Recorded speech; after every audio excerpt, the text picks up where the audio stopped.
ओम नमो भगवते वासुदेवाय। ओम नमो भगवते वासुदेवाय।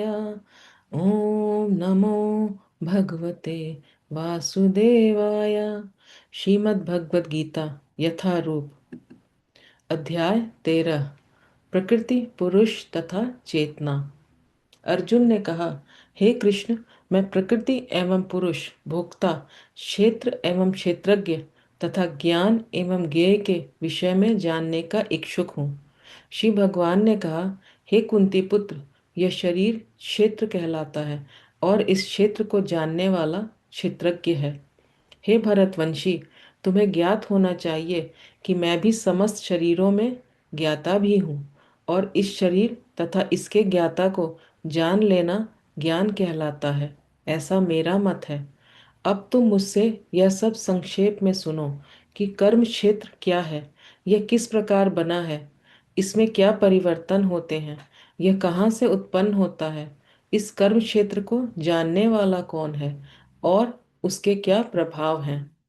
विभिन्न वैदिक ग्रंथों में विभिन्न ऋषियों ने कार्यकलापों के क्षेत्र तथा उन कार्यकलापों के ज्ञाता के ज्ञान का वर्णन किया है।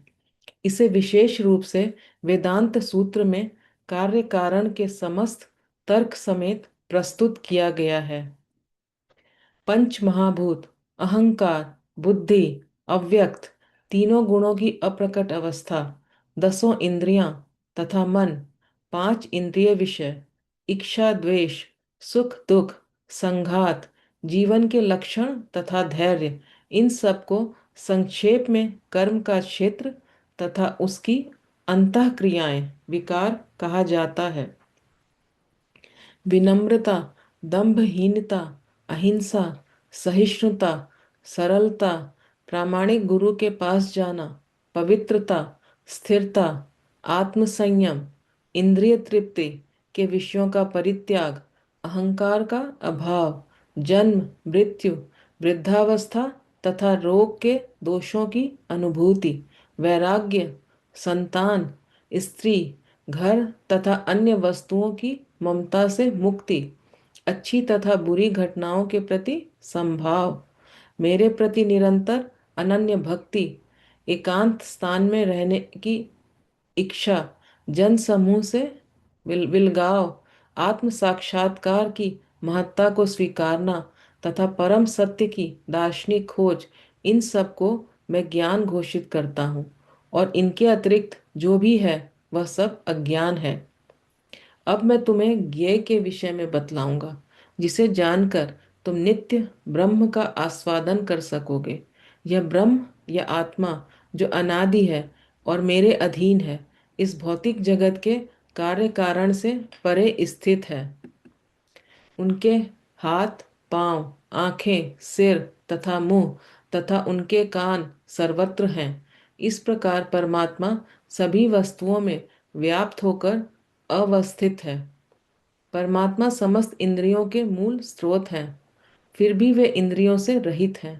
वे समस्त जीवों के पालन करता होकर भी अनासक्त हैं। वे प्रकृति के गुणों से परे हैं, फिर भी वे भौतिक प्रकृति के समस्त गुणों के स्वामी हैं। परम सत्य जड़ तथा जंगम समस्त जीवों के बाहर तथा भीतर स्थित हैं।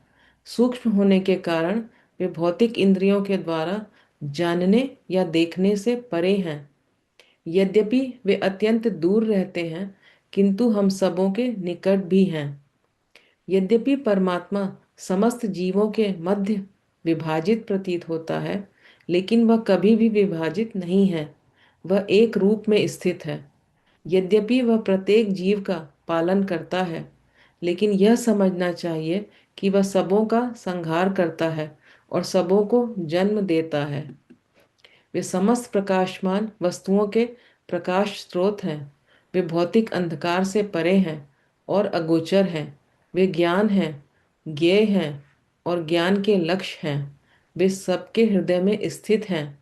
इस प्रकार मैंने कर्म क्षेत्र, शरीर, ज्ञान तथा ज्ञेय का संक्षेप में वर्णन किया है।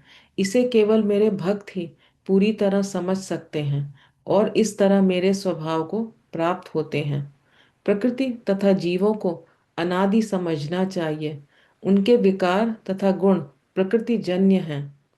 प्रकृति समस्त भौतिक कारणों तथा कार्यों परिणामों की हेतु कही जाती है और जीव पुरुष इस संसार में विविध सुख दुख के भोग का कारण कहा जाता है। इस प्रकार जीव प्रकृति के तीनों गुणों को तीनों गुणों का भोग करता हुआ प्रकृति में ही जीवन बिताता है। यह उस प्रकृति के साथ उसकी संगति के कारण है। इस तरह उसे उत्तम तथा अधम योनियां मिलती रहती हैं। तो भी इस शरीर में एक दिव्य भोक्ता है जो ईश्वर है, परम स्वामी है और साक्षी तथा अनुमति देने वाले के रूप में विद्यमान है और जो परमात्मा कहलाता है। जो व्यक्ति प्रकृति, जीव तथा प्रकृति के गुणों की अंतःक्रिया से संबंधित इस विचारधारा को समझ लेता है, उसे मुक्ति की प्राप्ति सुनिश्चित है। उसकी वर्तमान स्थिति चाहे जैसी हो, यहाँ पर उसका पुनर्जन्म नहीं होगा। कुछ लोग परमात्मा को ध्यान के द्वारा अपने भीतर देखते हैं, तो दूसरे लोग ज्ञान के अनुशीलन द्वारा और कुछ ऐसे हैं जो निष्काम कर्म योग द्वारा देखते हैं। ऐसे भी लोग हैं जो यद्यपि आध्यात्मिक ज्ञान से अवगत नहीं होते, पर अन्यों से परम पुरुष के विषय में सुनकर उनकी पूजा करने लगते हैं। ये लोग भी प्रामाणिक पुरुषों से श्रवण करने की मनोवृत्ति होने के कारण जन्म तथा मृत्यु पथ को पार कर जाते हैं।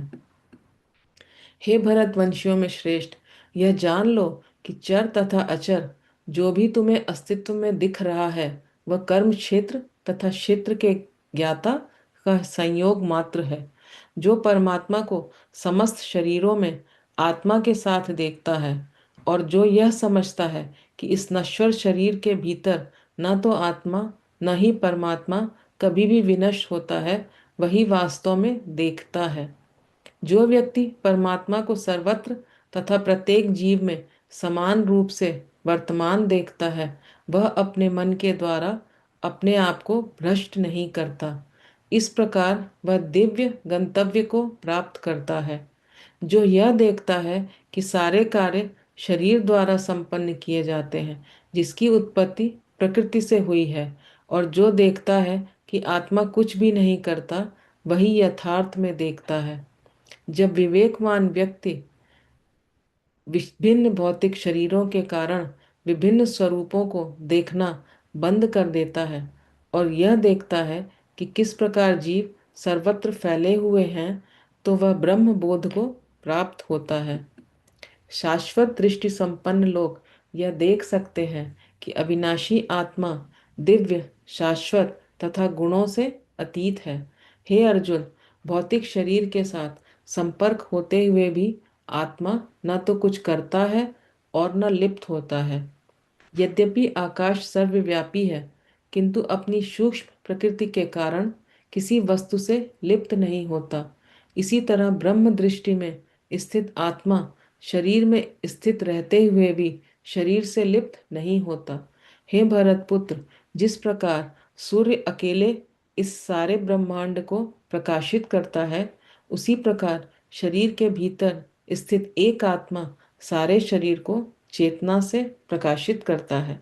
जो लोग ज्ञान के चक्षुओं से शरीर तथा शरीर के ज्ञाता के अंतर को देखते हैं और भव बंधन से मुक्ति की विधि को भी जानते हैं, उन्हें परम लक्ष्य प्राप्त होता है। इस प्रकार श्रीमद् भगवद गीता के 13वें अध्याय प्रकृति, पुरुष तथा चेतना का भक्ति वेदांत भावार्थ पूर्ण हुआ। हरे कृष्णा कृष्णा कृष्णा हरे हरे, हरे रामा राम राम हरे हरे।